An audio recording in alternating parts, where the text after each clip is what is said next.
Hi friends, வீட்லேயே பிசுபலாபாத் எப்படி பண்ணலான்னு பார்க்கலாம். அதுக்கு 1/4 கப்பு துவரம்பருப்பு, 2 டம்ளர் அரிசி எடுத்துக்கோங்க. 1/2 மணி நேரம் கழுவி ஊற வச்சுருங்க. நான் வந்துட்டு கேரட்டு, உருளைக்கிழங்கு, பட்டாணி எடுத்திருக்கேன் காய்கறி. அதுக்கப்புறம் இதில் வெங்காயம் போட மாட்டேன், தக்காளி மட்டும் தான். இப்போ குக்கரில் தேவையான அளவு உப்பு, மஞ்சப்பொடி, காய்கறி எல்லாத்தையும் போட்டு 4 விசில் விட்டுக்கோங்க.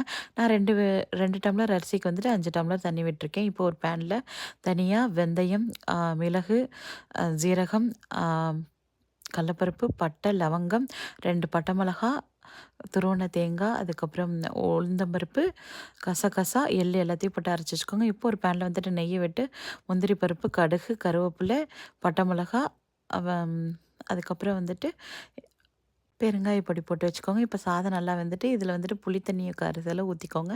அதுக்கப்புறம் தக்காளியும் போட்டு கொஞ்சமாக தண்ணி விட்டு வேக வச்சுக்கோங்க. அதுக்கப்புறம் நம்ம மிக்ஸ் பண்ணிக்கோங்க நம்ம அரைச்ச மசாலாவை. இப்போ வந்துட்டு தாளித்து விடுங்க. சூப்பராக பசுமலை பார்த்து ரெடி ஆகிடுங்க. இந்த வீடியோ பிடிச்சிருந்தா லைக் பண்ணுங்கள்.